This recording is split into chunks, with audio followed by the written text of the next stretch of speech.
Yes आत्मवंदन master. मैं इस ध्यान यात्रा में आप सभी का स्वागत करती हूँ और उम्मीद करती हूँ कि आपकी ध्यान यात्रा अच्छे से चले।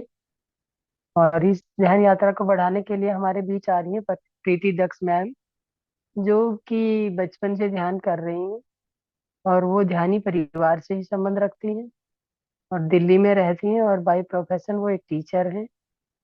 और एक मतलब जैसा उनका नाम है वैसे ही उनका काम भी है। मतलब प्रीति है, प्रीत उनके उसमें कहते हैं ना, हर बात में भरी वाक्य में बहुत ही मीठी वाणी मधुर वाणी में बोलती हैं। तो आइए हम सब मिलके प्रीति मैम का वेलकम करें। तो प्रीति मैम आइए और ये अपना मंच संभालिए। आपके over to you Preeti ma'am.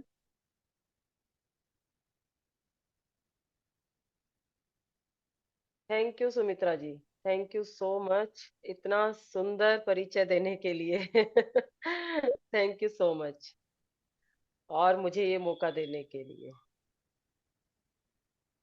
दोस्तों, मैं आपके जैसी ही हूँ, कुछ अलग नहीं हूँ। हाँ, ये है कि मेरा पूरा परिवार जो है ध्यान से जुड़ा हुआ है। ये बिल्कुल सही बात है। तो हम ध्यान की यात्रा पे आगे चलें सुमित्रा जी। जी मैम बिल्कुल। जी। तो ध्यान में बिठा दीजिए पहले आप इन सबको। जी। और म्यूजिक ध्यान शुरू होगा, मैं म्यूजिक शेयर मैं कर दूंगी। हाँ तो जी। हाँ जी ठीक है। पत्री जी को नमन करते हुए, महाअवतार बाबा जी को नमन करते हुए हम इस ध्यान की यात्रा पर आगे बढ़ते हैं। आ जाएं स्थिर सुखासन में। जिन्होंने भी चश्मे पहने हैं, उन चश्मों को उतार लें। हमें चश्मों की जरूरत ही नहीं, क्योंकि हमें यात्रा अपने अंदर की करनी है, बाहरी दुनिया को छोड़कर। इस भौतिक दुनिया को छोड़कर कुछ समय अपने साथ, अपने आप से जुड़कर बैठना है। हाथों की उंगलियों को आपस में क्रॉस कर लें।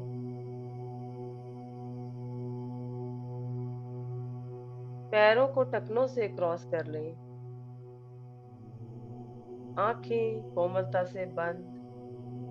चेहरे पर मधुर मुस्कान। मुस्कान ऐसी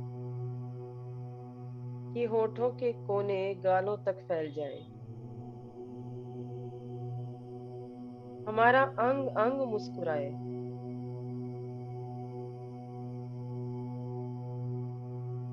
पूरा शरीर शांत और स्थिर। एक लंबी गहरी सांस लें और धीरे से बाहर।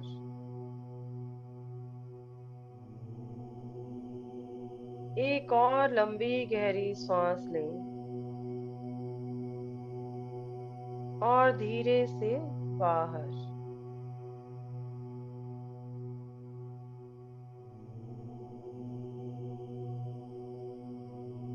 ध्यान को लेके जाएं अपनी पैरों की उंगलियों पर। पैरों की उंगलियां एकदम शांत और स्थिर।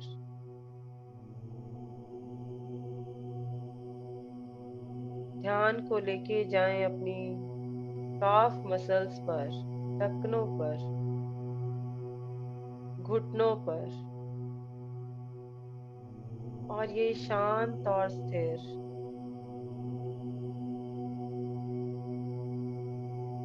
ध्यान आपका थाइस पर,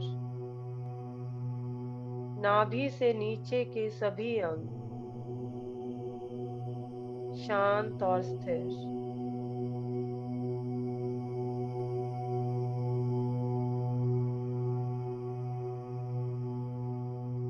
ध्यान कमर पर,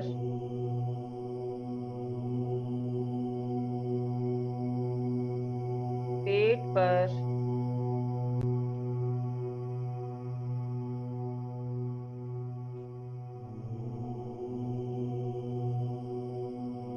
अपने हृदय पर ध्यान को लेकर जाएं।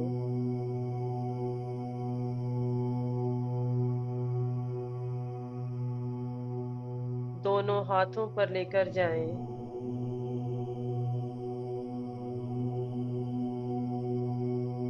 ध्यान को लेकर जाएं कंधों पर।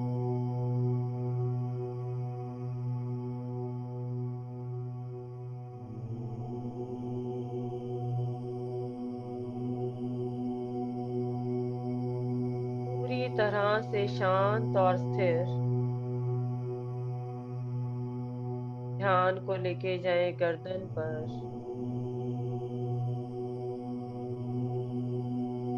और चेहरे पर। चेहरे की एक एक मसल शांत, स्थिर।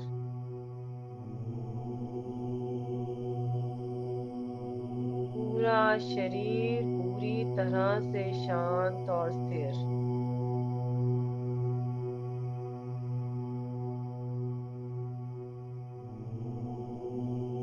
और अब ध्यान हमारा सांसों पर।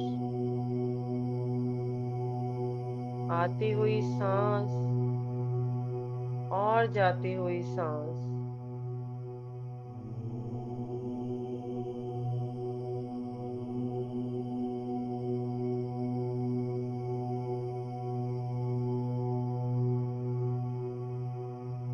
कोई भी सोच नहीं, कोई भी विचार नहीं। पूरी तरह से बस सांसों को ऑब्जर्व करें।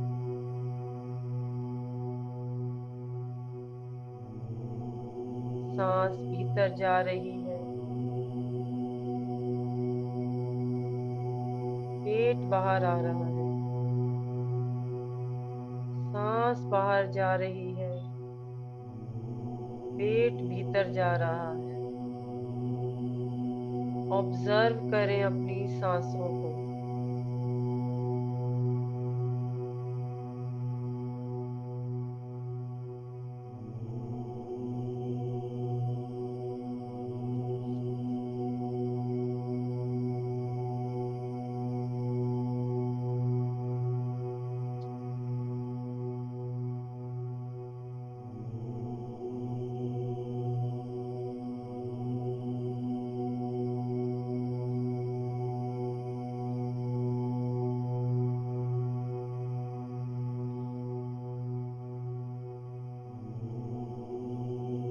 ना जाने कितने विचार आएंगे जो पास्ट से जुड़े होंगे। ना जाने कितने विचार आएंगे जो भविष्य का ताना बाना बुनेंगे। वापस ध्यान को ले आए सांसों पर।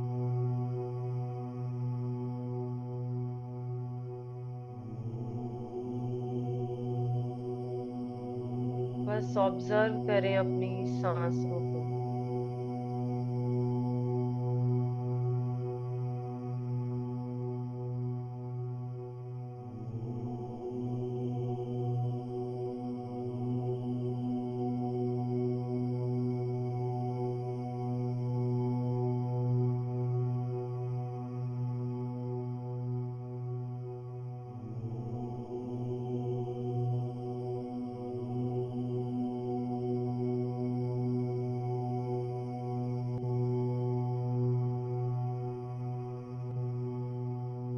पूरी तरह से सांसों के साथ जुड़ जाएं।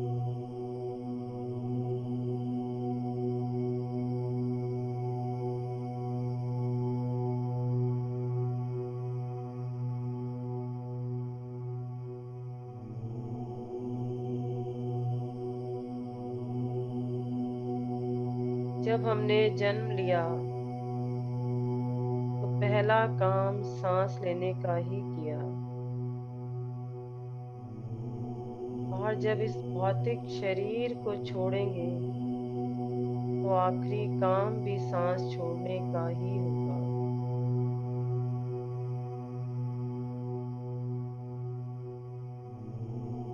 कितनी इम्पोर्टेंट है ये सांसें।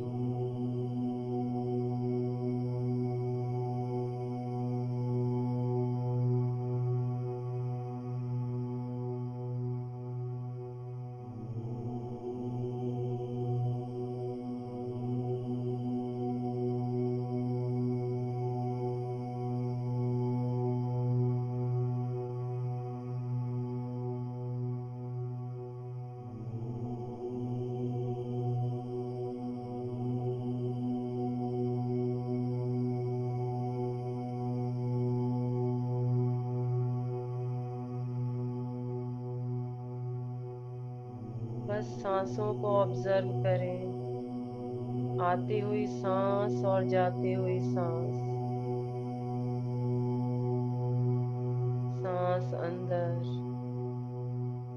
तो पेट बाहर।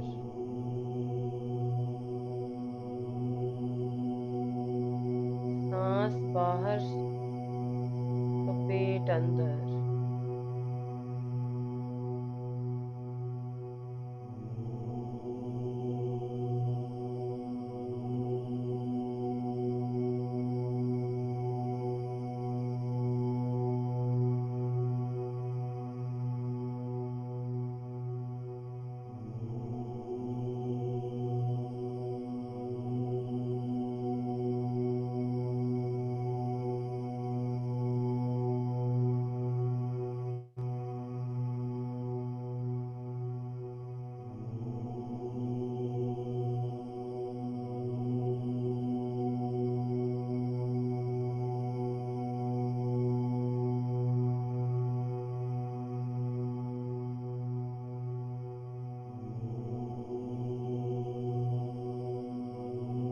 मन ही मन दोहराएं, मैं वर्तमान क्षण में स्थिर हूँ।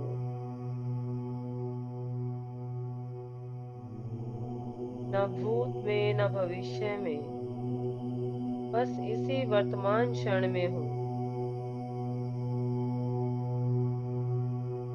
मेरा हृदय यूनिवर्स से ज्ञान के लिए खुला है।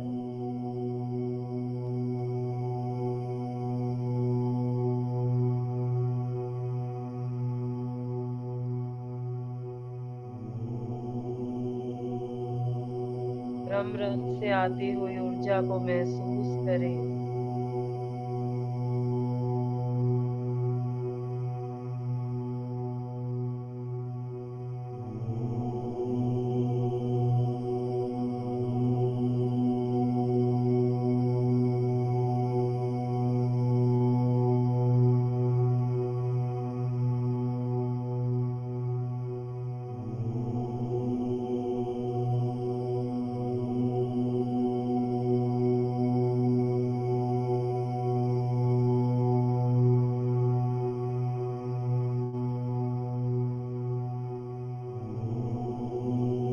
ये आती हुई ऊर्जा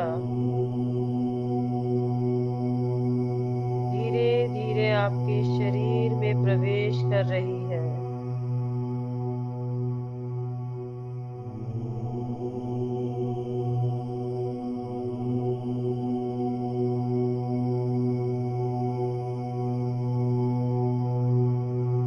जो अपने साथ साथ प्रेम, ज्ञान, मार्गदर्शन भी ला रही है।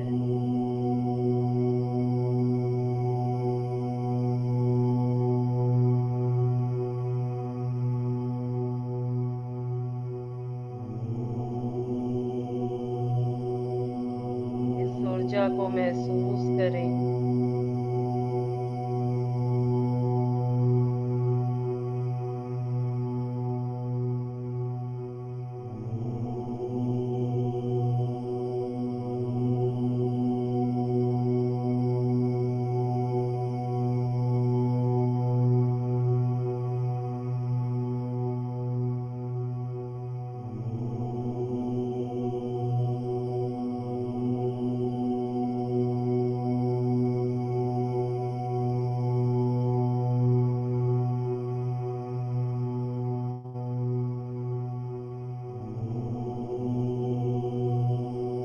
यूनिवर्स तो हमें हमेशा ही ज्ञान और मार्गदर्शन देने के लिए तैयार है।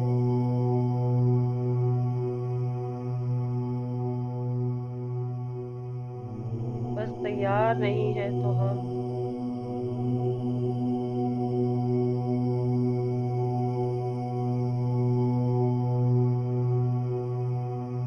मन ही मन दोहराएं, मैं पूरी तरह से तैयार हूँ यूनिवर्स के ज्ञान और मार्गदर्शन के लिए।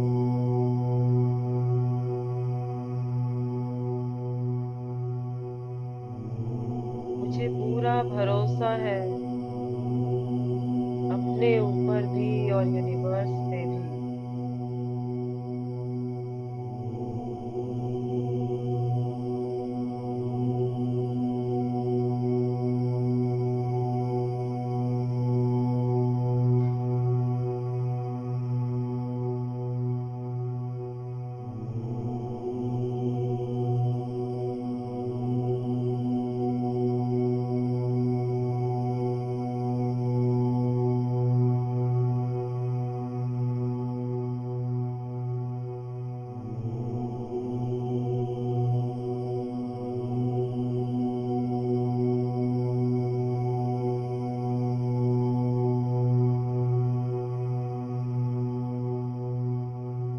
ये ऊर्जा आपके शरीर के एक एक अंग में फैल रही है।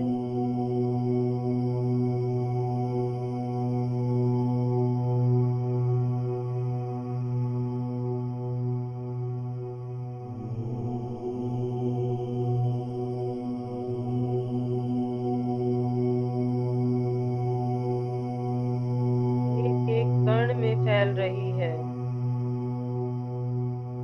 एक एक सेल में फैल रही है।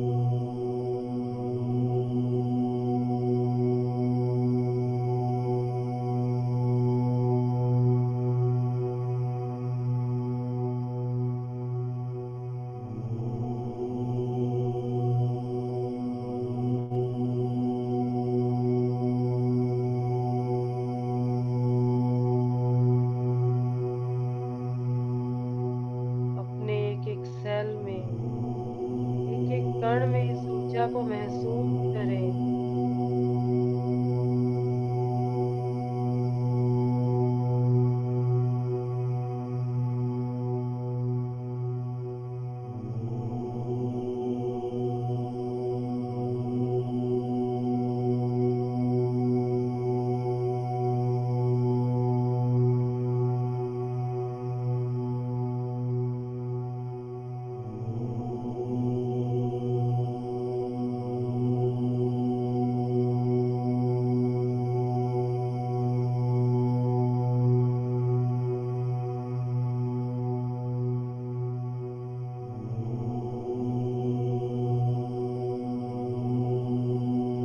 एक दिव्य प्रकाश आपको चारों ओर से घेर रहा है।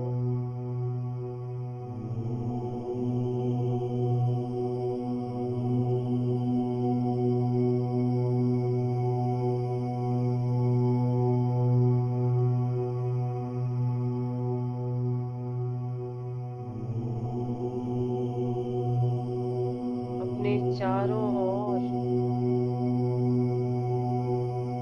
दिव्य प्रकाश और मास्टर्स की ऊर्जा को महसूस करें दोस्तों।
अपने हृदय के केंद्र में।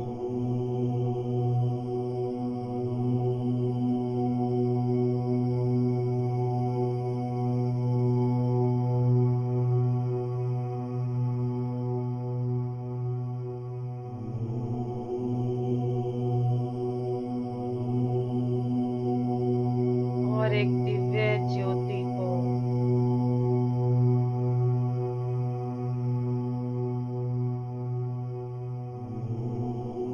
जो आपके हृदय में जल रही है, जैसे एक मोमबत्ती की लो या दिए की लो।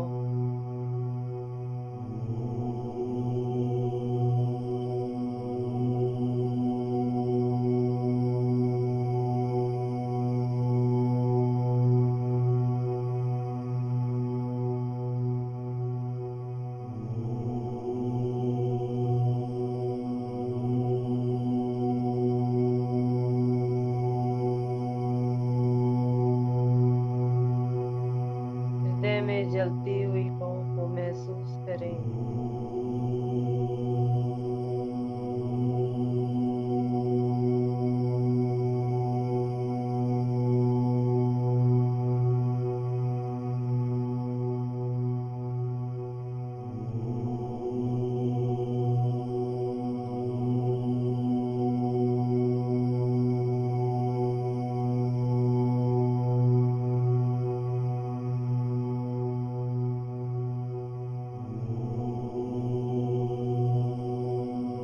ये लो धीरे धीरे धीरे धीरे बड़ी हो रही है।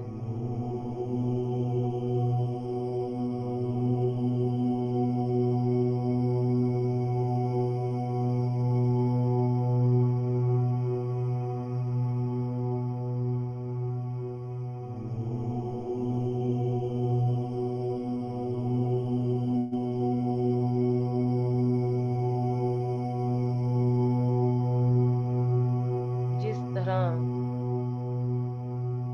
रात के अंधेरे को चीरते हुए सूरज की किरणें और बड़ी होती जाती हैं।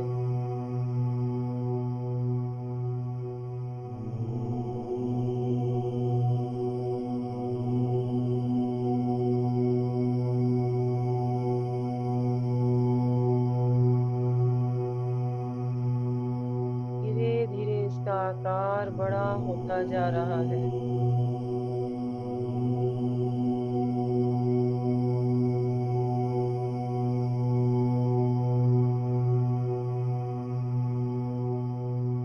और बड़ा और बड़ा।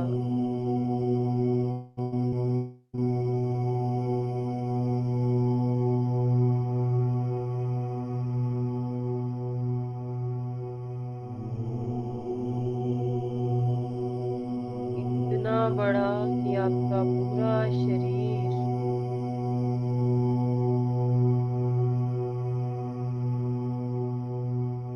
इस लौ से ढक गया और आपके चारों ओर जो प्रकाश फैला था उसके साथ धीरे धीरे मर्ज हो गया।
शांति को, दिव्यता को महसूस करें।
आप पूरी तरह से प्रेम, शांति और दिव्यता का स्वरूप बन गए हैं।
पूरी तरह से एक हो गए हैं।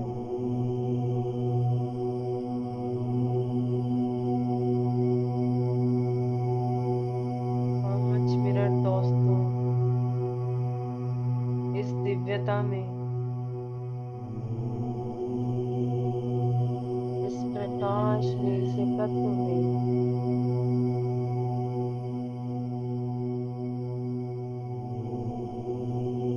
इसके साथ एक होकर बैठे।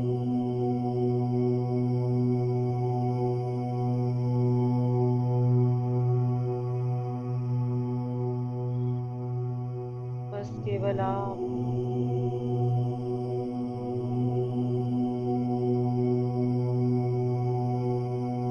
और यूनिवर्स की ऊर्जा इसी वर्तमान क्षण में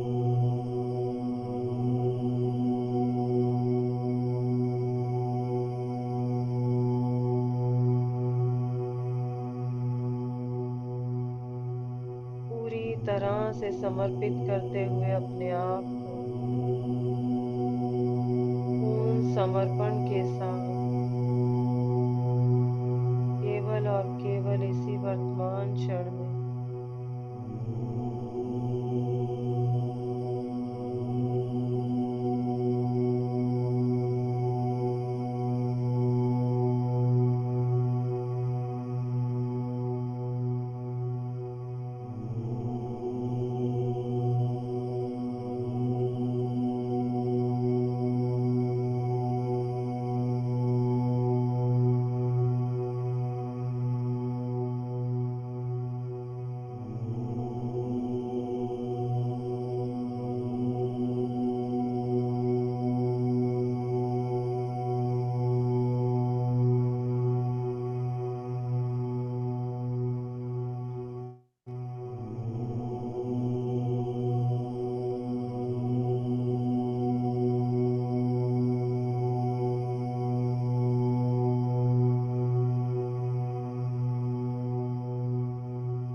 वर्तमान क्षण में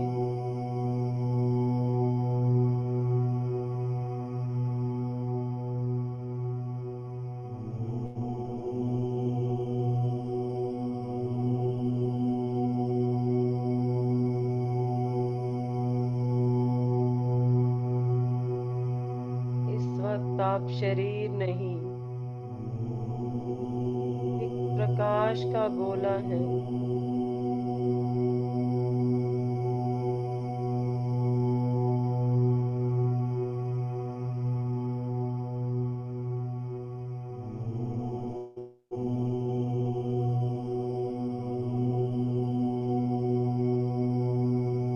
अंदर भी प्रकाश और बाहर भी प्रकाश।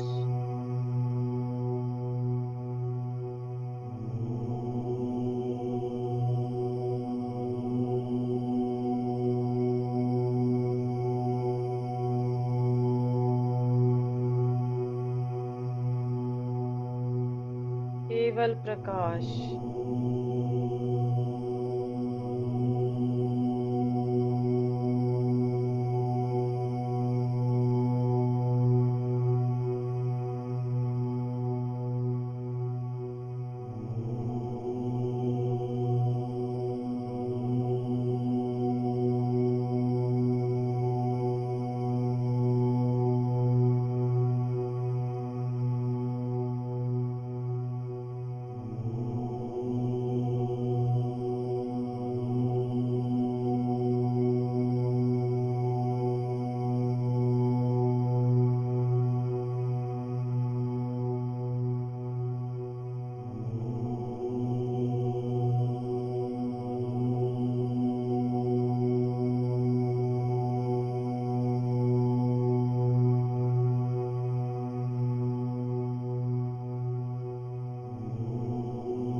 मन ही मन दोहराएं, मैं प्रेम स्वरूप हूँ। मैं शांत स्वरूप हूँ। मैं दिव्य स्वरूप हूँ।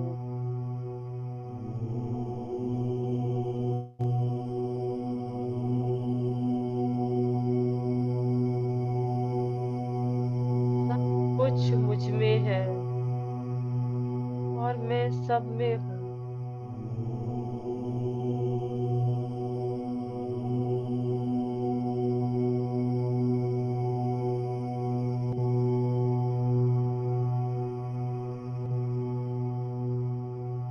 पूरा ब्रह्मांड मेरे भीतर भी है और मैं पूरे ब्रह्मांड में भी हूँ।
शांत स्वरूप हूँ, दिव्य स्वरूप हूँ। पूरा ब्रह्मांड मुझ में है और मैं पूरे ब्रह्मांड में हूँ।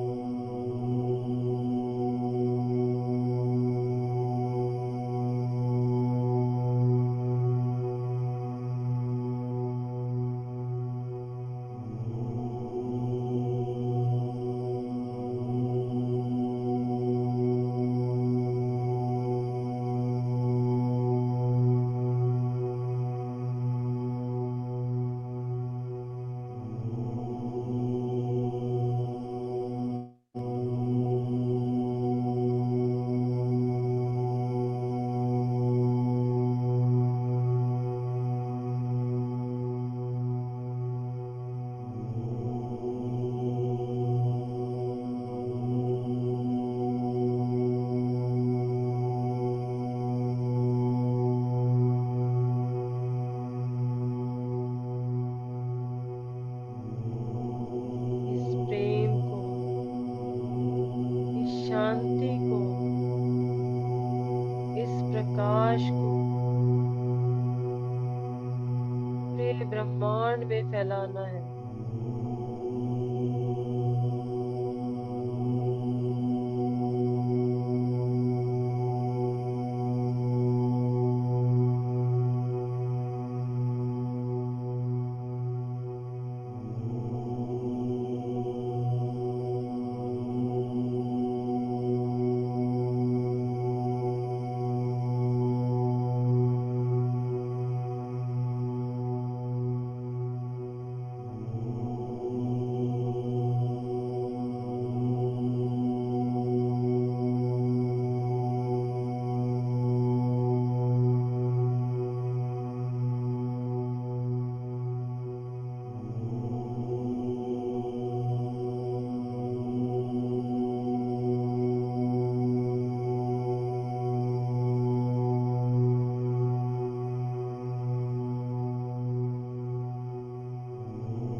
संकल्प करें दोस्तों, ये प्रेम, ये शांति, ये प्रकाश जन जन तक पहुंचाना है, पूरे ब्रह्मांड में फैलाना है।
और अब समय है दोस्तों ग्रेटिट्यूड का, यूनिवर्स को, उन सभी ऊर्जाओं को हृदय से धन्यवाद, धन्यवाद, धन्यवाद।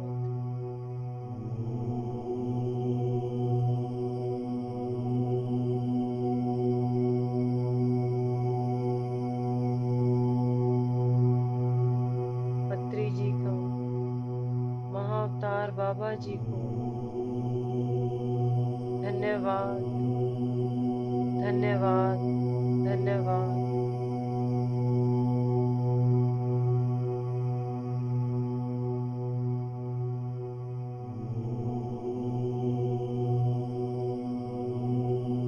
जितने भी मास्टर्स हमारे साथ ध्यान में जुड़े, उन सभी का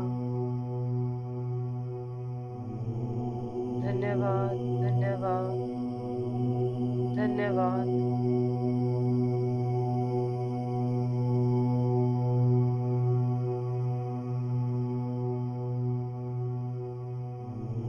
धीरे धीरे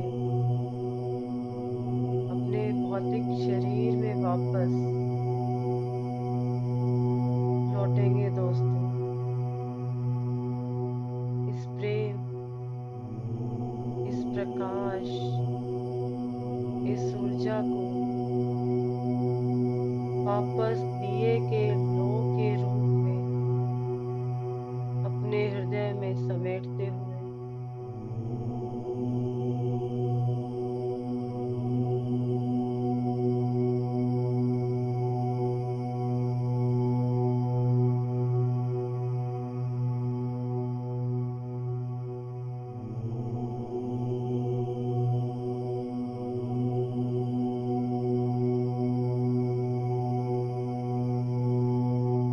अपने हाथों की उंगलियों को थोड़ा सा हिलाएं डुलाएं।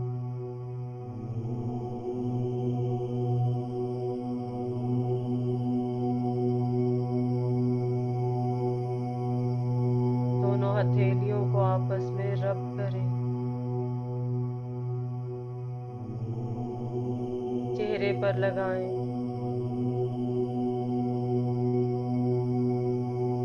इसकी ऊर्जा को महसूस करें और धीरे धीरे हथेलियों के अंदर ही अपनी आंखें खोलते हुए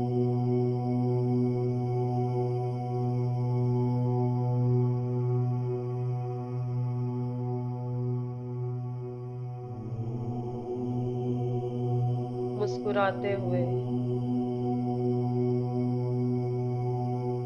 ध्यान से बाहर आ जाए।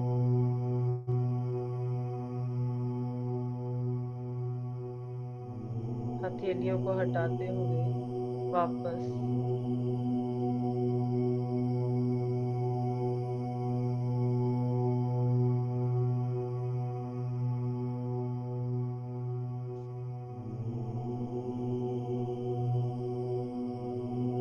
Thank you, thank you, thank you दोस्तों।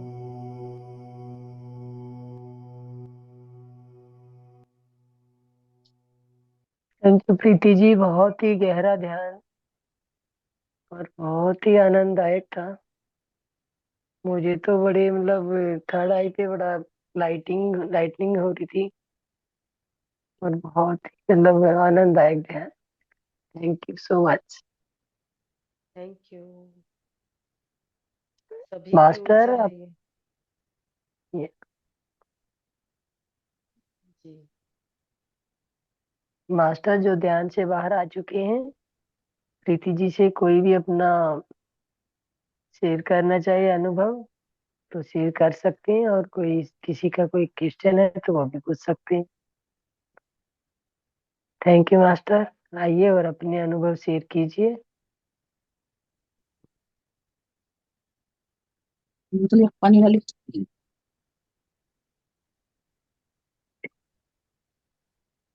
Hello. Hello. Yes Ajay ji बोलिए। हाँ। हाँ। अ, हेलो। Hello ma'am. आज के ध्यान में मैम मैं अपना एक्सपीरियंस शेयर करना चाहता हूँ। आज मुझे जी ऐसा फील हुआ कि जैसे मेरे सिर के बीच में, अब पता नहीं इमेजिनेशन है कि एक लोटस, पिंक कलर का लोटस था। Patties very good. Lotus open हुआ, उसके बीच में एक गोल्डन कलर की लाइट थी, लार्ज। और इट्स वेरी ब्यूटीफुल, ऐसे ओपन हुए, उसके पेटल्स ओपन होते ऐसे पूरे सिर पे से फैलते जा रहे थे पेटल्स। तो I don't know that was my imagination, that was real, but it's a marvellous. So this experience I have shared, and then I feel there is some pain in my neck also because I have a cervical problem, और L4 L5 में मेरा problem था, उसमें भी थोड़ा सा pen मुझे हुआ, but round shape, circle shape में ऊपर से नीचे आ रही है, तो ऐसे नीचे जाके फिर ऊपर आती है। तो मैं ये पूछना चाहता हूँ कि मतलब ऐसा एक्सपीरियंस होता है या ये इमेजिनेशन है? एक्सपीरियंस भी होता है। देखिए, हर इंसान का अपना अलग अनुभव है, हम्म। तो ये एक्सपीरियंस भी होता है। क्योंकि केवल मुझे फर्स्ट इमेजिनेशन टाइम, ही नहीं है। हाँ मैं वही मैं कह रहा हूँ कि मुझे इतना डीप था कि that was I feel it's a real, but जब व्हेन आई जी come back I just feel कि अच्छा ऐसा भी हुआ है। तो थोड़ा सा एनालाइजिंग आ जाती है। जी। आपका क्राउन चक्र ओपन इसीलिए। हो रहा है अजय जी। Okay okay. जी। पता नहीं मुझे, मैंने अभी चक्रास का हीलिंग हीलिंग चक्रास का तो पता करा था, बट मैंने फर्स्ट टाइम ऐसा एक्सपीरियंस करा है कि एक पेटल्स, लोटस के पेटल्स है, हालांकि मुझे याद है उसके जो पेटल्स है पिंक कलर के थे और बीच में गोल्डन था, तो वो ओपन हो रहा था। जितना मैं जानती हूँ उसमें ये भी है कि हमारा जो है ज्ञान लेने और ये विजडम अपने अंदर लेने के लिए रास्ता जो है वो ओपन हो रहा है। ओके, थैंक यू, जी। थैंक यू, थैंक यू बहुत सो मच, सुंदर amazing experience. Thank you so thank you, much. Thank you ma'am, thank. Yes ma'am बोलिए। रुशाली बोल रही हूँ मैं। हम्म। मतलब कल भी अटेंड किया, आज भी अटेंड किया। मतलब मैं सिर्फ मेडिटेशन का ही अटेंड किया। फिर दूसरा जो आप बोल रहे थे वो थोड़ा वेरी नहीं किया क्योंकि मेरे पे ओवरलोड चार्ज नहीं था। आप मॉर्निंग नहीं रख सकते वैसे 10 o'clock या 11 o'clock मेडिटेशन का? मैम ये शेड्यूल मीटिंग है, इसको आगे पीछे तो पॉसिबल नहीं है करना। मॉर्निंग पॉसिबल नहीं है? Ten no ma'am, 11? आफ्टर ये 25 डेज मॉर्निंग का सेशन शुरू होगा भाई। हाँ। और आगे शिवरात्रि में क्या होगा? शिवरात्रि में शिवरात्रि में, कितने बजे होगा? यस, शिवरात्रि में 9 o'clock से शिवरात्रि 12 o'clock। तक होगा? Yes okay. मैम, आपके वहाँ पूजा 12 o'clock कराते तक हैं? रात्रि ध्यान होगा और आप ध्यान में आनंददायक होने वाला है। पूजा, यही पूजा है मैम। आप ध्यान में वही। आइए और आप ध्यान में आके खुद अनुभव कीजिए। हाँ ठीक है। Yes Preeti ma'am, over to you. ठीक है। जी। हेलो जी सर। मैम, नमस्कार। नमस्कार। जी, मैं यतीश द्विवेदी जबलपुर से। मैम, पैरों में बहुत ज्यादा तक एक राइट लेफ्ट हैंड में करीबन घुटने के नीचे अथाह दर्द हुआ इस बीच, और सामने ऐसा जैसे एलईडी लाइट जल रही हो, ऐसा बहुत तेजी से प्रकाश रहा। बहुत ही सुंदर एक्सपीरियंस है आपका। जी मैम। जी, तो बहुत सुंदर। और बॉडी के किसी भी पार्ट में पेन होना भी एक हीलिंग का प्रोसेस है। जी, जी। और लाइट दिखी, ये है जी। तो जी, इसको लाइट क्या दिखना तो अपने क्या? आप में बहुत ही सुंदर। देखिए, जो अनुभव होता है वो हमारे अपने लिए पर्सनल अनुभव है। जी किसी को बहुत पसीना आता है, किसी को शरीर भारी लगता है, किसी को शरीर हल्का लगता है। जी जी जी तो जैसे जैसे आप ध्यान में आगे आगे जाएंगे, जी आपको जैसे जैसे अनुभव होंगे उनके आंसर भी आपको अपने आप मिल जाएंगे। आप उनके अर्थों पे मत जाइए कि जी अगर मुझे लाइट दिखी है तो उसका क्या जी अर्थ है, जी मुझे कुछ और दिखा है तो उसका क्या अर्थ है। अगर आप अर्थ में जाएंगे तो उसी में उलझ के रह जाएंगे। जी मैम। तो मेरी ये रिक्वेस्ट है कि आप अर्थों में ना जाएं, जी मैम, ठीक बस उन्हें फील कीजिए और उन एक्सपीरियंस को छोड़ते जाइए, है। फिर एक जी जी नया अनुभव लीजिए। जी, जी तभी आगे की यात्रा और आगे बढ़ती जाएगी। जी मैम, थैंक यू, आपका बहुत बहुत धन्यवाद, बहुत अच्छे से आज मेडिटेशन हुआ उसके लिए। Thanks ma'am. Thank you so much.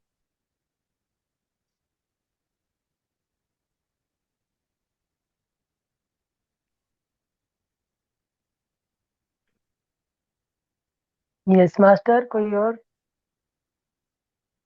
किसी और का कोई question? Yes yes ma'am, hand raise के।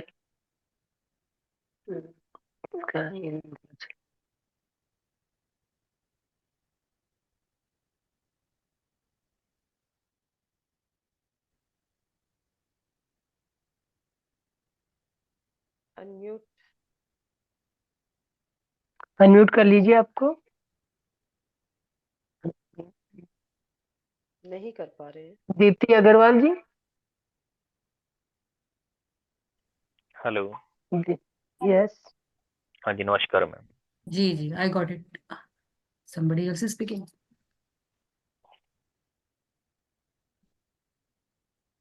हाँ जी बोलिए। जी, प्रीति जी, आत्मवंदन मास्टर्स। तो आज ध्यान मुझे मुझे अचानक से लिंक मिला और मैं इसमें जुड़ी।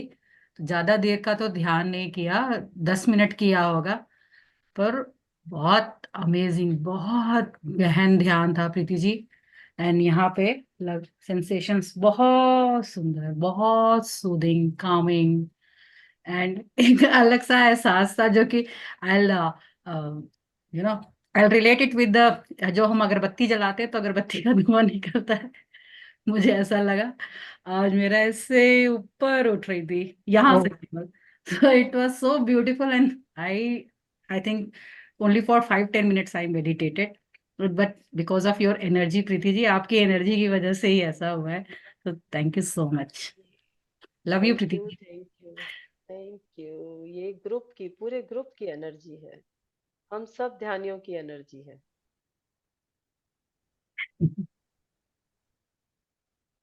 जी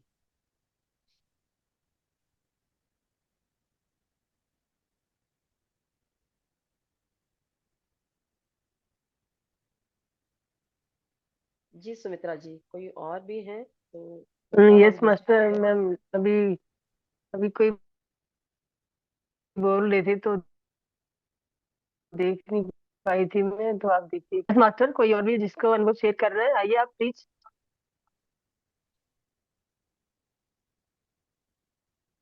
हैंड रेज नहीं है मैम किसी का। जी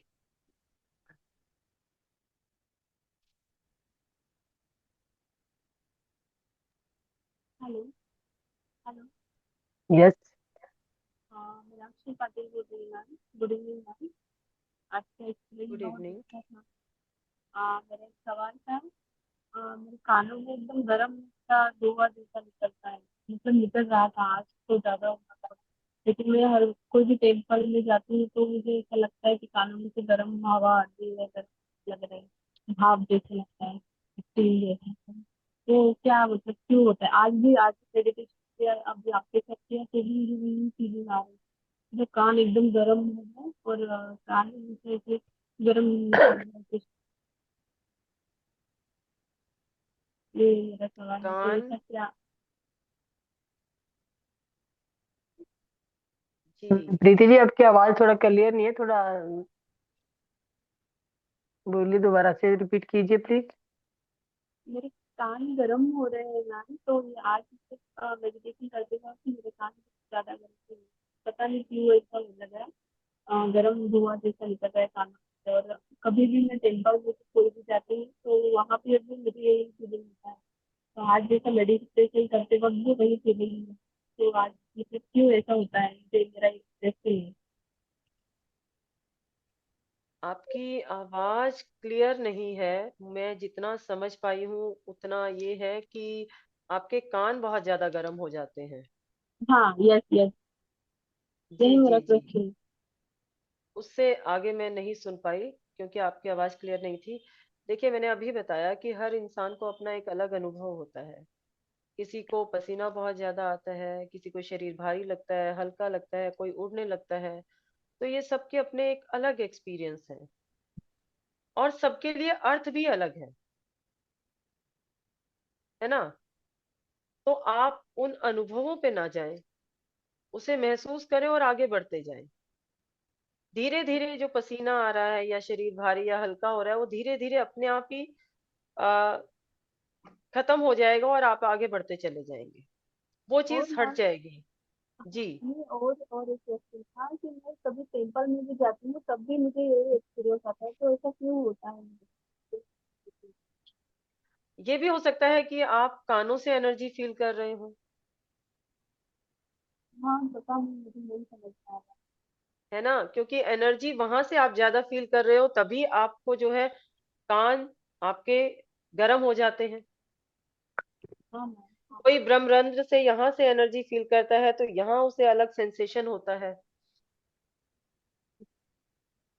और एक और एक सवाल है मैम, पीरियड्स में ध्यान करना चाहिए या नहीं करना जी बिल्कुल करना चाहिए। चाहिए? Thank you ma'am, thank you so much. Welcome.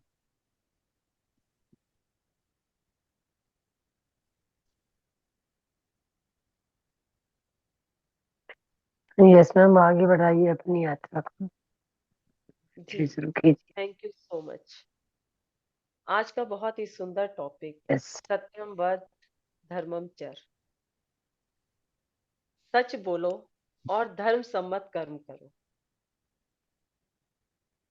ये जो मंत्र है छोटा सा, 4 शब्दों का, ये तैत्तिरीय उपनिषद में लिखा हुआ है, वहां से ये लिया गया है।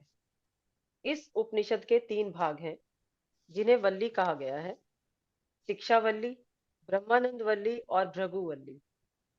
शिक्षा वल्ली के 11वें अध्याय में इस बात का वर्णन है, सत्यम वद धर्मम चर। ये मंत्र क्यों लिखा गया?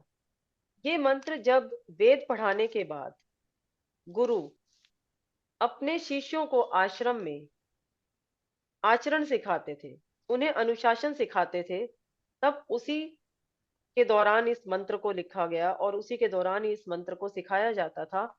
उसका एक छोटा सा हिस्सा है, उस मंत्र तो बहुत बड़ा है, लेकिन उसका एक छोटा सा हिस्सा है ये कि सच बोलो और धर्म का आचरण करो। तो पहले हम सच की बात करते हैं कि आखिर सच है क्या, जिसे बोलने के लिए सभी कहते हैं।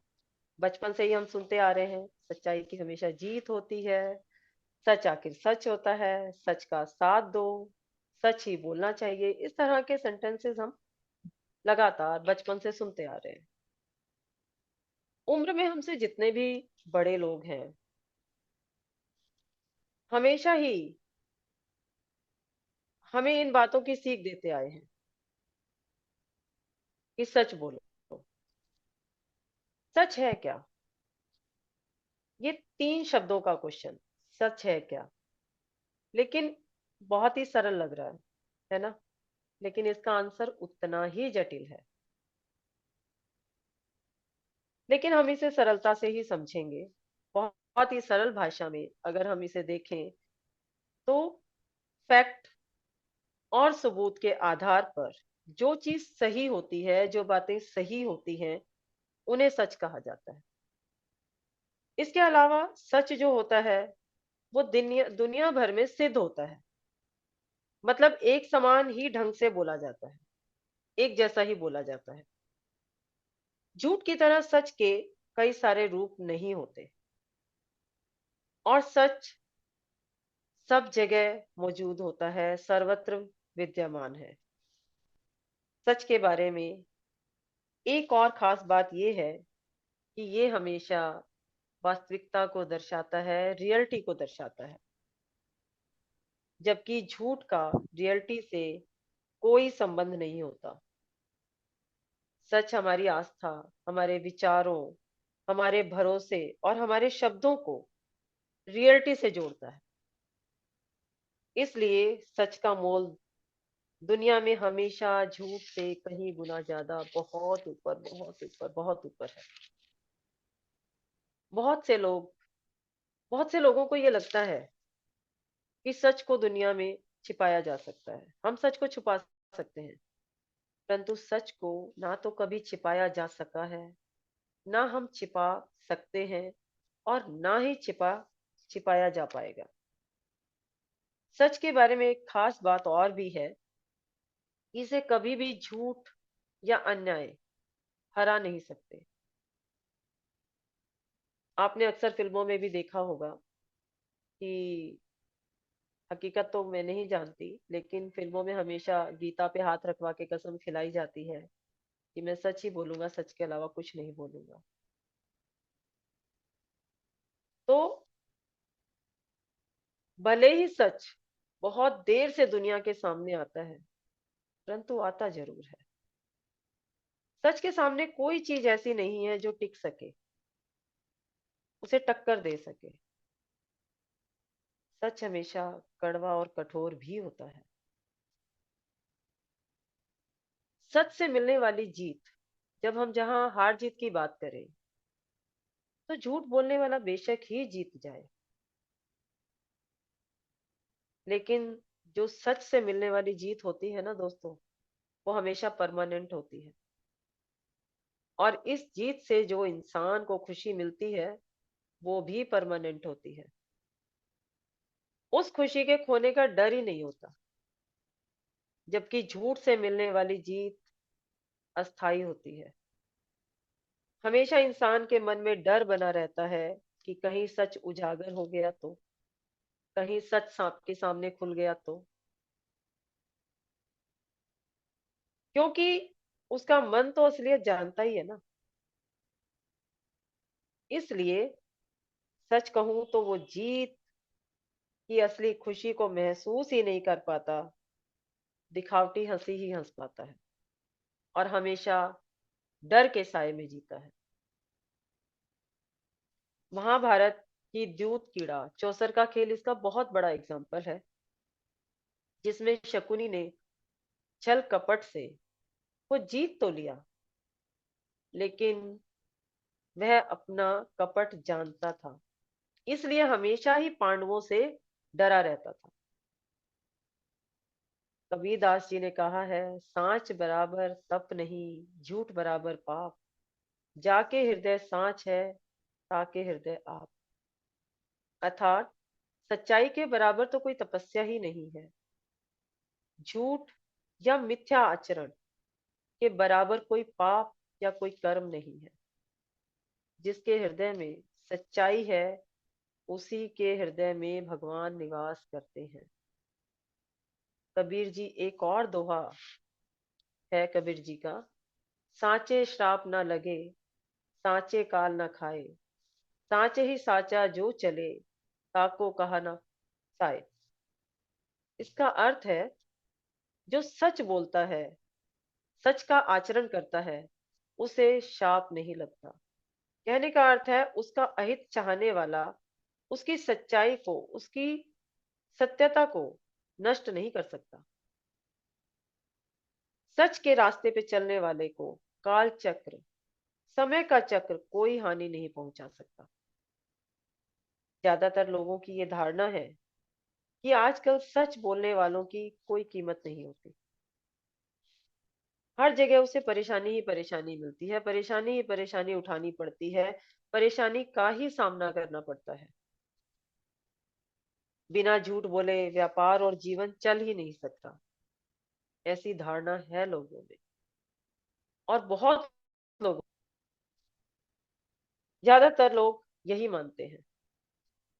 किंतु यदि सच्चा आदमी अपने आचार, विचार और वाणी में दृढ़ होता है, तो अंत में सभी लोग उसका सम्मान करते हैं, उसकी उन्नति भी होती है और वो एक अच्छा आदर्श पूरे समाज में स्थापित करता है। ऐसा व्यक्ति हमेशा संतुष्ट रहता है। पता है दोस्तों, बेईमान इंसान, एक बेईमान सेठ भी ईमानदार मुनीम चाहता है। और बेईमान इंसान जिस भी इंसान से संबंध रखता है, रिश्ता रखता है, चाहे वो पति के रूप में हो, पत्नी के रूप में हो, भाई बहन किसी भी रूप में हो, उस रूप में सच्चाई चाहता है। सच्चे इंसान तो सच्चे यानी ईमानदार इंसान की कदर करते ही हैं, लेकिन देखिए, झूठे इंसान भी अपने साथ सच्चाई का सुलूक चाहते हैं।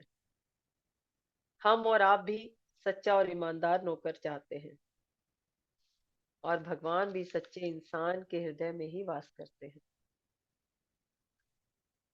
ये तो थी सच के बारे में बातें। हमें हमेशा सच ही बोलना चाहिए। अब सवाल ये उठता है कि क्या हमें कभी झूठ नहीं बोलना चाहिए, और अगर बोलना भी पड़े तो किन परिस्थितियों में बोलना चाहिए? ऐसी कौन सी परिस्थितियां हैं जहां हम झूठ बोल सकते हैं? ये प्रश्न, पता है, युधिष्ठिर ने भी भीष्म पितामह से किया था कि सत्य और असत्य ये दोनों पूरे जगत में हर जगह मौजूद हैं, किंतु धर्म पर विश्वास करने वाला मनुष्य इन दोनों में से किसका आचरण करे? सच का आचरण करे या झूठ का आचरण करे? क्या सच है, क्या झूठ? किस समय सच बोलना चाहिए और किस समय झूठ? तो भीष्म पितामह ने कहा, सच बोलना अच्छा है। सत्य से बढ़कर दूसरा कोई धर्म नहीं है। लेकिन इस संसार में जिससे जानना बहुत ही कठिन है, वो मैं तुम्हें बता रहा हूं। जहां झूठ ही सच का काम करे और सच ही झूठ बन जाए, दो बातें बोली हैं उन्होंने। जहां झूठ ही सच का काम करे या झूठ ही सच ही झूठ बन जाए, ऐसे मौकों पर सच नहीं बोलना चाहिए। पहला उन्होंने बोला, जहां झूठ ही सच बन जाए, मतलब अगर किसी प्राणी के प्राण संकट में है या उसे बचाना है, तो जो हम झूठ बोलते हैं वो सच के बराबर ही है। जैसे एक बच्चा बीमार है और वो मिठाई खाना चाहता है, लेकिन मिठाई उसकी बीमारी में जहर के समान है। बच्चा माँ से जिद कर रहा है, मुझे मिठाई चाहिए, मुझे मिठाई चाहिए। माँ कहती है, बेटा मिठाई तो घर में खत्म हो गई है, जब बाजार जाएंगे तो लेकर आएंगे। लेकिन मिठाई घर में रखी है। माँ ने झूठ बोला। तो अगर वो बच्चे के प्राण बचाने के लिए, उसे जल्दी स्वस्थ होने के लिए झूठ बोल रही है, तो वो झूठ सच के समान है। इसीलिए कहा है कि जहां झूठ ही सच का काम करे, यहाँ झूठ सच का काम कर रहा है। दूसरा उन्होंने बोला, सच ही झूठ बन जाए। सच ही झूठ बन जाए मतलब किसी के जीवन को हम सच बोल के जीवन को संकट में डाल रहे हैं। जैसे एक इंसान के पीछे लुटेरे लगे हैं, वो अपने आप को बचाने के लिए दौड़ता जा रहा है, दौड़ता जा रहा है। आगे एक साधु है, और साधु के पीछे पेड़ और बहुत सारा भूसा पड़ा है। साधु को अपनी स्थिति बताकर वो भूसे के पीछे छुप जाता है। थोड़ी देर में लुटेरे आते हैं। साधु ने प्रण लिया है कि वो कभी झूठ नहीं बोलेंगे। लुटेरे उनसे पूछते हैं कि वो इंसान कहाँ है, यहाँ आसपास तुमने देखा है? अब वो इशारा कर देते हैं, बता देते हैं उन्हें। वो लुटेरे उसे जान से खत्म करके उसका सारा धन लेकर चले जाते हैं। तो यहाँ किसी इंसान के प्राणों को संकट में डाल के सच बोलें तो वो बहुत बड़ा अधर्म है। तो इसीलिए भीष्म पितामह ने कहा कि ये दो जगहें जहां झूठ ही सच का काम करे और सच ही झूठ बन जाए, इन दोनों जगह पर हमें कभी सच नहीं बोलना चाहिए। तो इन दोनों अवसरों पर झूठ बोलना ही उचित है, किसी के प्राण बचाने के लिए। दोनों ही स्थितियों में प्राण बचने की ही अवस्था है। सच पर चलना, सत्य का पालन करना हमारे नैतिक आचरण और नैतिक मूल्यों का आधार है। सच बोलना केवल घटनाओं का सही सही वर्णन करने का मामला नहीं है। जैसा कि अभी हमें इन दो स्टोरी से ने बहुत अच्छे से समझा दिया। बच्चे को मिठाई देना और साधु का सच बोलना, कि केवल घटनाओं का सही सही वर्णन करना ही नहीं, बल्कि ये जीवन के हर पहलू में ट्रांसपेरेंसी, ऑनेस्टी और इंटेग्रिटी के प्रति कमिटमेंट है। और अब हम आते हैं धर्म की बात पर। धर्म क्या है? धर्म की परिभाषा बहुत ही जटिल है, क्योंकि धर्म को अलग अलग अलग अलग व्यक्तियों ने अलग अलग तरीके से परिभाषित किया है। इसलिए हम इसके शाब्दिक अर्थ पर नहीं जाए। धर्म क्या है, इसे हम महाभारत में बहुत सारी घटनाएं ऐसी हैं, जिनमें से कुछ घटनाएं मैंने ली हैं, जहां से हमें ये पता चलता है कि धर्म क्या है, हमें धर्म का आचरण कैसे करना चाहिए। कृष्ण ने अलग अलग मौकों पर अलग अलग तरह से कर्म को महत्व दिया है। कभी वो उन्होंने युद्ध से बचने के लिए कहा, तो कभी अर्जुन से खुद युद्ध लड़ने के लिए कहा। तो उनके अनुसार धर्म क्या है, ये हम देखते हैं कि ऐसा क्यों कि कहीं तो उन्होंने युद्ध से बचने के लिए भी कहा और कभी उन्होंने युद्ध करने के लिए कहा। सबसे पहला वाक्य जो हम सभी जानते हैं, द्रौपदी का चीरहरण। द्रौपदी का चीरहरण जब हुआ, तो वहां बैठे सभासद सभी चुप थे। क्या वो धर्म था? नहीं, वो धर्म नहीं था। भीष्म पितामह ने कहा, मैं अपनी गद्दी से बंधा हुआ हूँ, राजगद्दी से बंधा हुआ हूँ। अगर वो बोलते तो एक नारी का अपमान नहीं होता। राजा धृतराष्ट्र बोलते तो एक नारी का अपमान नहीं होता। वहां जितने भी सभासद बैठे थे, चाहे वो द्रोणाचार्य थे, चाहे वो कृपाचार्य थे, कितने महावीर बैठे थे, और द्रौपदी ने धर्म के लिए, अपनी नारी धर्म को बचाने के लिए कृष्ण को याद किया, और कृष्ण ने भी वहां धर्म को निभाया, नारी को बचाने के लिए। तो वहां वो धर्म था। द्रौपदी का जब विवाह हुआ, पांडवों ने कहा कि माँ हम भिक्षा ले आए हैं।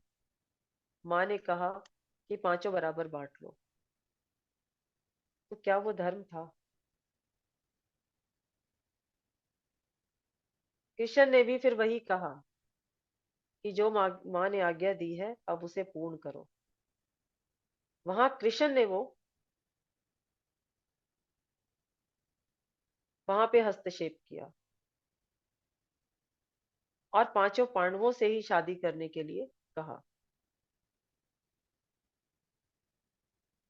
जब हस्तिनापुर बना, तो भीम से कृष्ण ने कहा कि हस्तिनापुर को दुर्योधन के लिए छोड़ दो।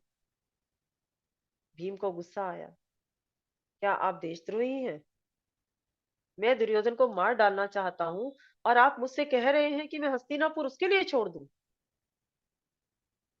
क्योंकि श्री कृष्ण जानते थे कि अगर इन्होंने हस्तिनापुर नहीं छोड़ा, तो भयंकर नरसंहार होगा। उस नरसंहार को बचाने के लिए केवल एक छोटा सा हस्तिनापुर ही तो छोड़ना था। क्या सभी को मेरी आवाज क्लियर नहीं आ रही है? आ रही है मैम, क्लियर आ रही है आवाज। ओके, प्लीज आप अपने डिवाइस को चेक कीजिए। तो हस्तिनापुर, अगर पांडव उस समय हस्तिनापुर छोड़ देते, तो इतना बड़ा युद्ध नहीं होता।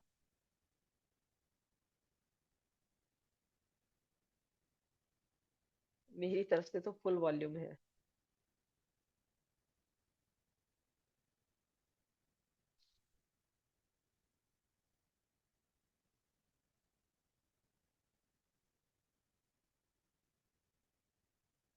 इसी तरीके से जब अर्जुन ने युद्ध करने से मना कर दिया, हम सभी उस घटना को जानते हैं, उस समय युद्ध ही अनिवार्य था धर्म की स्थापना के लिए, क्योंकि अधर्म इतना फैल गया था। धर्म की स्थापना के लिए उन्होंने अर्जुन को शिक्षा दी। जब अर्जुन अपने धनुष बाण को छोड़कर बैठ गया था कि मेरे सामने तो सब मेरे परिवार संबंधी ही हैं, मैं उन्हें क्यों मारूं। लेकिन श्री कृष्ण ने बताया कि इस समय तुम्हारा धर्म क्या है। इस समय धर्म तुम्हारा युद्ध करना ही है। वो समय तो पहले निकल गया था, वो समय तो पहले जा चुका है, तब तुम्हारे हाथ में था, लेकिन अब तो युद्ध करना ही तुम्हारा धर्म है। हालांकि उस युद्ध में कितने लाखों करोड़ों लोग मरे, कितने जानवर, हाथी, घोड़े, कितने मरे, लेकिन धर्म की स्थापना के लिए वो जरूरी था।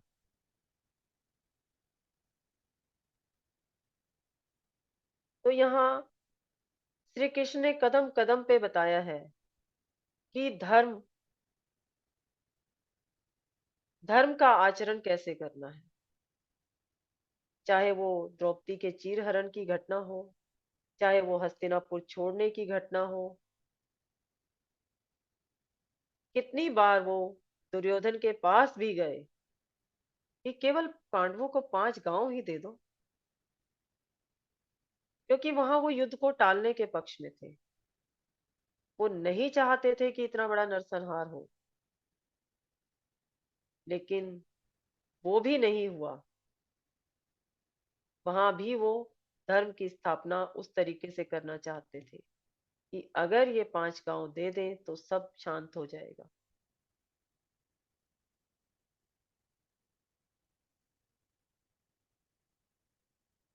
तो हर जगह धर्म हमें धर्म का आचरण करना हमें यही बताता है कि किस तरीके से, जिस तरह सच बोलना प्राणों को संकट से बचाने के लिए, पूरे जगत का भला करने के लिए सच्चाई जरूरी है, उसी तरह धर्म भी उतना ही जरूरी है। धर्म क्या है कि हम सभी का भला करें, कोई कष्ट में ना हो। ये धर्म का पालन करना है, धर्म का आचरण करना है। जरूरतमंदों की सेवा करें। पत्री जी ने धर्म का पालन किया और पूरे जगत को ध्यान सिखा दिया, पूरे जगत को ध्यानमयी बना दिया। एक बार तो वो एक गांव में 1 साल तक गए ध्यान सिखाने के लिए कि कोई भी एक इंसान मुझे ऐसा मिल जाए जिसे मैं ध्यान सिखा सकूं।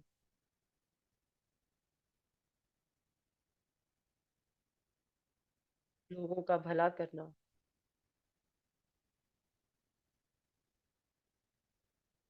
सही राह दिखाना, यही धर्म है। सच और धर्म आपस में जुड़े हुए हैं।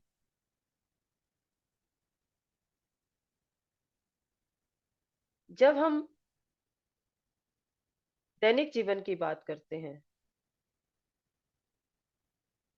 तो हम दैनिक जीवन में जब बात करते हैं, अगर एक सवाल मेरे सामने कई बार आया है कि जो ये मीट मांस बेच रहे हैं, क्या ये धर्म है? ये जानवरों को मार कर बेच रहे हैं, क्या ये धर्म है? वो अपने परिवार का पालन पोषण करने के लिए उस कारोबार को अपना रहे हैं। अगर हम खाना ही बंद कर देंगे तो वो ये काम नहीं करेंगे।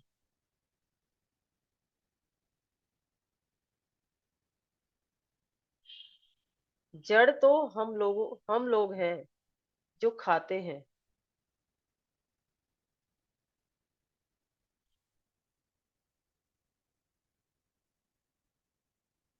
जब किसी को फांसी की सजा दी जाती है तो वो इंसान हत्या करता है, लेकिन वहां वो उसका धर्म है, वो उसका कर्म है। एक सिपाही बॉर्डर पे खड़ा होकर अपने देश के लिए लड़ रहा है, वो भी वहां हत्या कर रहा है, लेकिन वो उसका धर्म है। वहां वो हत्या अधर्म नहीं है। जो फांसी की सजा दी जा रही है और फांसी की सजा देने वाला जो इंसान है, फांसी पर जो लटका रहा है, वो धर्म का पालन कर रहा है, क्योंकि वो उसका कर्म है वहां।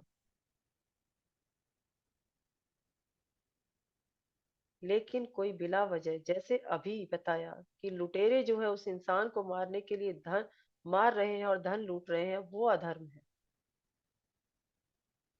हम अपने निजी स्वार्थ के लिए किसी को कष्ट पहुंचा रहे हैं, वो अधर्म है।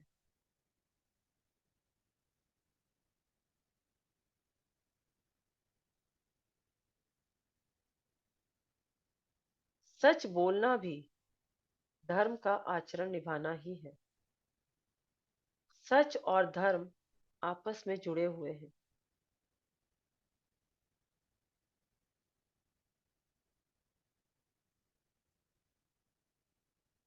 इसीलिए हमेशा ऋषि मुनि कहते आए हैं, सत्यम वद धर्मम चर। सच बोलो और धर्म का आचरण करो। अगर हम इन दोनों को अपना करके आगे बढ़ते हैं तो कोई भी स्थिति ऐसी नहीं है कि हम जीत ना सके, आगे ना बढ़ सके, हमारी उन्नति ना हो सके। थोड़ी सी कठिनाइयां जरूर आएंगी, थोड़ी सी मुश्किलें जरूर आएंगी, कदम कदम पे झूठ का सामना होगा, लेकिन अगर हम दृढ़ बने रहें, सच्चाई के साथ आगे बढ़ते रहें, तो ये मेरा अपना खुद का एक्सपीरियंस है, हमें आगे बढ़ने से कोई नहीं रोक सकता, कोई नहीं। अगर हम अपनी सच्चाई पर हैं तो हम कदम दर कदम आगे ही बढ़ते जाएंगे, पीछे मुड़कर नहीं देखेंगे।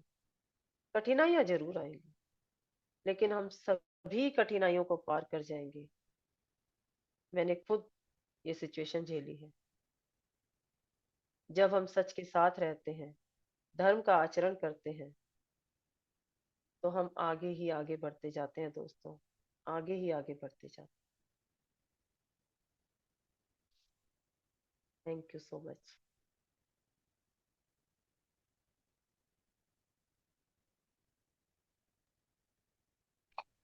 Yes master. इस विषय में जो भी अभी मैम ने बताया, कोई भी किसी का सवाल है तो पूछिए।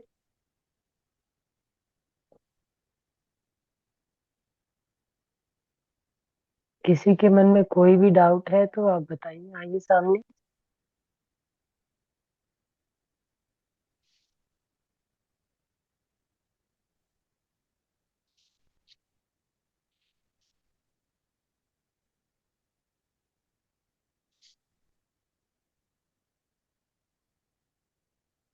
इतने अच्छे से समझाया मैम, लगता है सभी के सवाल जवाब बन गए। जी, थैंक जी यू सो जैसे, मच। क्योंकि कभी अभी कोई बोल नहीं रहा है, किसी को कोई डाउट लग ही नहीं रहा मुझे। जी जी। Yes master. ये रंगा स्वामी जी, आप कुछ बोलना चाहेंगे? रंगा thank Swami. You. Yes.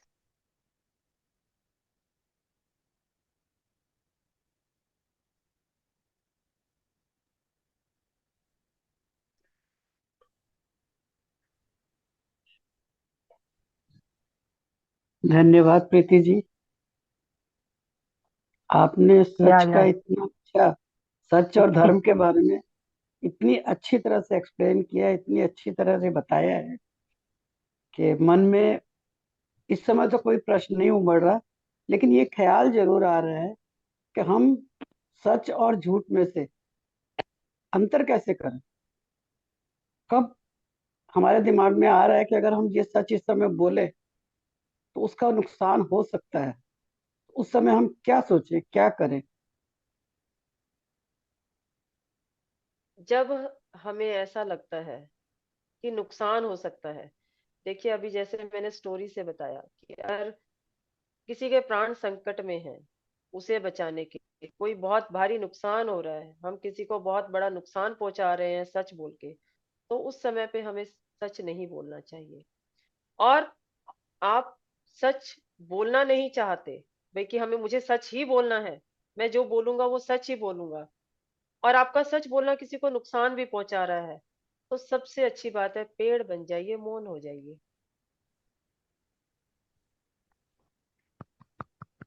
Thank you.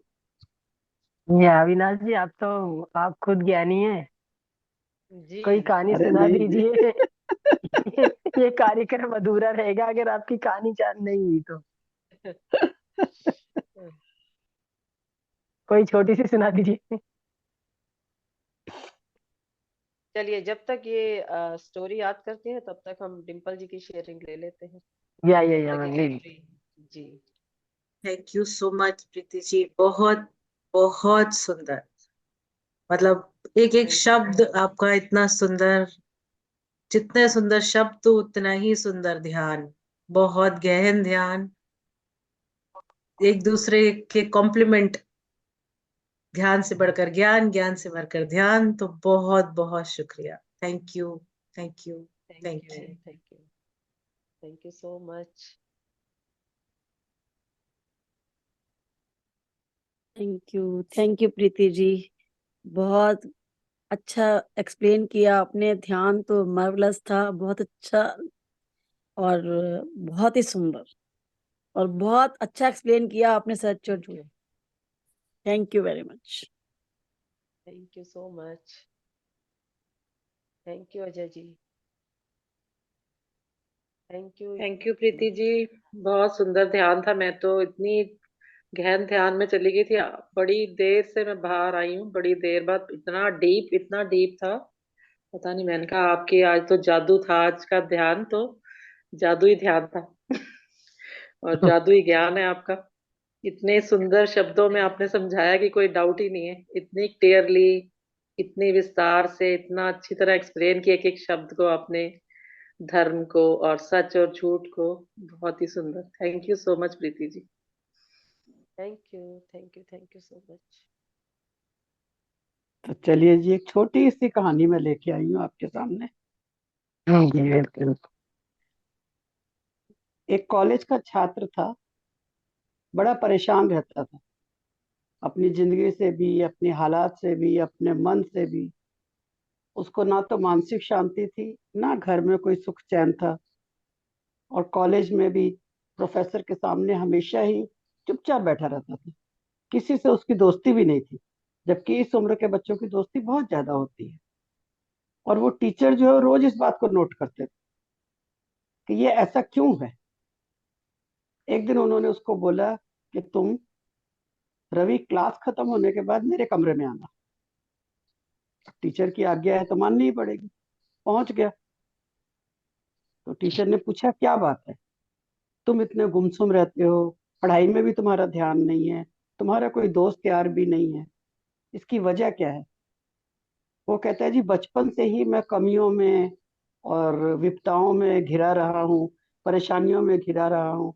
इस कारण ना मैं, किसी से मेरा बात करने को भी मन नहीं करता, और किसी काम में भी मेरा मन नहीं लगता। मैं चाहता भी हूँ तो भी नहीं लगा पाता। बड़ी परेशानियां हैं मेरे घर में, बड़ी परेशानियां हैं मेरे जीवन में। इस तरह वो काफी देर अपनी परेशानियों का ही गाना गाता है। प्रोफेसर बड़े आराम से सुनते रहे। कहते ऐसा है, संडे को तुम सुबह मेरे घर आ जाना, वहां बैठ के आराम से बातचीत करेंगे। कहता है जी ठीक है। पहुंच गया संडे को उनके घर। जैसे ही वहां पहुंचा, सर ने कहा बैठो, मैं तुम्हारे लिए नींबू पानी बना के लाता हूँ। तो वो झिझकते हुए कहता है नहीं सर, रहने दीजिए। कहते चाय पियोगे? कहता नहीं सर, फिर नींबू पानी ले आए। सर गए अंदर, नींबू पानी बना के ले आए, ला के उसको दिया। उसने एक घुट पिया और एकदम मुंह बना के नीचे रख दिया, और बड़ी मुश्किल से उस घुट को अपने गले से उतारा। प्रोफेसर कहते क्या हुआ, नींबू पानी अच्छा नहीं है? तो बड़ी धीरे से कहता है सर इसमें नमक बहुत ज्यादा था तो इसलिए पीने में थोड़ी दिक्कत हुई। कहते हैं अरे ये तो खराब हो गया, फिर चलो लाओ मैं फेंक देता हूँ। ये कह के प्रोफेसर गिलास जैसे उठाने लगे, उस लड़के ने, रवि ने, उनका हाथ पकड़ लिया। नहीं सर, चीज को बर्बाद करने की क्या जरूरत है, ये ठीक हो सकता है। कहते कैसे? कहते इसमें 1 चम्मच चीनी मिला दीजिए, नमक और चीनी का बैलेंस हो जाएगा, नींबू पानी स्वाद बन जाएगा। प्रोफेसर मुस्कुरा पड़े, कहते यही तो मैं तुमसे सुनना चाहता था। अगर तुम्हें ये पता है कि 1 गिलास पानी में नमक डाला हुआ है सिर्फ, तो कोई इतनी कीमती चीज नहीं है, लेकिन तुम उसको भी फेंकने को तैयार नहीं हो। और तुम्हारा जो ये जीवन अनमोल उस ईश्वर ने तुम्हें दिया है, उसमें तुम सिर्फ परेशानियों को ही अपने गले लगा के बैठे हुए हो। तो क्यों नहीं इसमें 1 चम्मच मिठास खुशियों की भर लेते? जो बीत गई है परेशानियां वो तो तुम ना बदल सकते हो, ना उसमें खुशियां मिलाने जा सकते हो, पर आज वर्तमान में तुम खुशियों में जी सकते हो। खुद ब खुद जो है वो खुशियां जो है तुम्हारे जीवन में मिठास घोल देंगी, और तुम्हारा जो वो नमकीन परेशानियों का पानी है वो मीठा हो जाएगा। इतनी सी बात है। तो साथियों, जिंदगी को बदलने का भी इतनी सी बात है। जहां कभी नमक या आए, चीनी डाल के बैलेंस बराबर कर लो। वाह, धन्यवाद। Thank you ma'am, thank you, thank you बहुत अविनाश मैम, थैंक खूबसूरत है। अपने आप को कष्ट पहुंचाना भी तो अधर्म है। अपने जीवन को हमें आगे चलाना है, ये भी तो हमारा धर्म है। सरोज मैम कुछ कहना चाहते? थैंक यू प्रीति जी, बहुत सुंदर सत्य और धर्म का विवरण, मार्वलस मार्वलस ध्यान, बहुत सुंदर तरीके से, बहुत सुंदर। Thank you Saroj ma'am, thank you. बहुत अच्छे से शरीर में हल्की सी ऊर्जा, हल्का सा पैरों में भारीपन महसूस किया, लेकिन ध्यान करते करते हट गया, खत्म हो गया। Thank you. बहुत सुंदर, thank you so much, thank you so much. बहुत खुशी होती है आपको देख के। हाँ, है कोई ऐसे भी साथी जो पहुंचते हैं ऊपर। सभी एक दूसरे का हाथ पकड़ के पहुंचेंगे ऊपर। बहुत सुंदर। और अब नासी, आपकी तो कहानी आई। मैं कह रही थी आपसे कल कहानी सुना दो, कल नहीं सुनाई, आज सुना दी। वो आज के लिए बचा के रखी थी। बहुत सुंदर, बहुत Yes.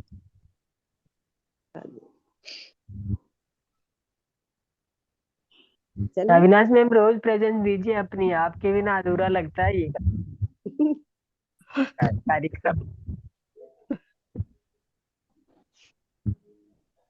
लगाए बिना था ना, कहानी का तड़का तो आप ही को लगाना पड़ेगा अविनाश जी। कोशिश करूंगी। या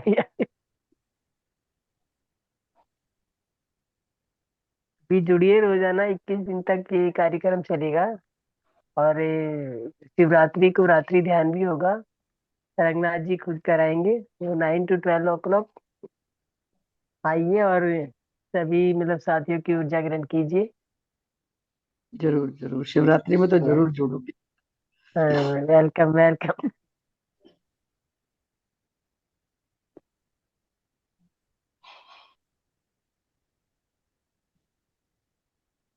और कोई कोई मैम से कुछ नहीं पूछना चाहेंगे? हेलो। यस यस सर, बोलिए अतीश जी। जी नमस्कार। आपको और मैडम को बहुत बहुत धन्यवाद, इतने बहुत अच्छे से समझाने के लिए। वो तो आपको समझने के लिए हमें धन्यवाद करना चाहिए यतीश जी। आप नहीं नहीं, ऐसा नहीं।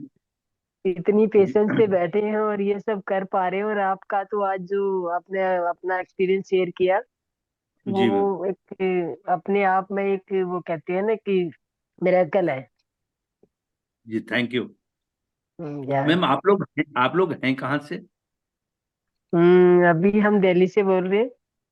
अच्छा अच्छा, जी जी जी जी जी। जी जी, चलिए पर बहुत अभी बहुत हम एक धन्यवाद। परिवार, अभी जो से ये अभी जहाँ जुड़े हुए एक परिवार ही है, ये समझ लो आप भी हमारे परिवार से ही है। जी जी, नहीं, हमें जी। आपके परिवार में जोड़ने के लिए आपको बहुत बहुत धन्यवाद। Thank you so much. जी जी, ओके मैम, थैंक्स एक बार और आप जुड़ने वेलकम। के लिए। थैंक जी you, thank you, thank you.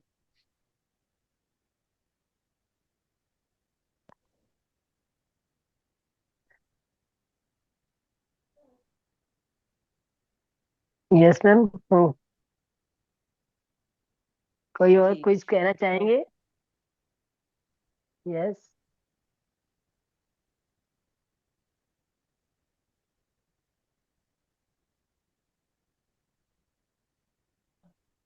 जी, किसी की कोई शेयरिंग नहीं है, किसी का कोई क्वेश्चन नहीं है, तो कंक्लूड करें। या मैम, जी, अच्छा विदाई लेते हैं अविनाश जी। धन्यवाद जी, बहुत थैंक यू आने के थैंक यू सो लिए। Much Sumitra ji, thank you नहीं, सो मच। हमारा भी अहोभाग्य है, हम ऐसे मंच पे आए, जुड़े, बहुत अच्छा लगा या हमें। वो है ना, अपने परिवार से जुड़ने की खुशी क्या होती है, वो तो परिवार वाले ही जाने ना। बिल्कुल सही बात। थैंक यू सुमित्रा जी, बहुत सुंदर। Welcome thank you so, thank you. Ma'am, welcome.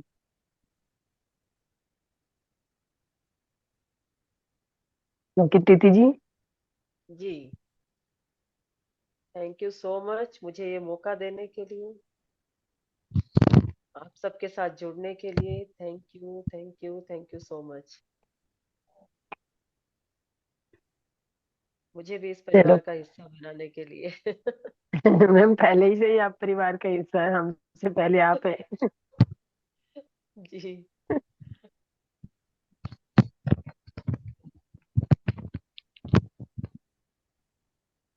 Okay चलिए भाई फिर अविनाश आगे। जी। या ma'am. Thank you, love you all, शुभ रात्रि सभी को, जय राम राम।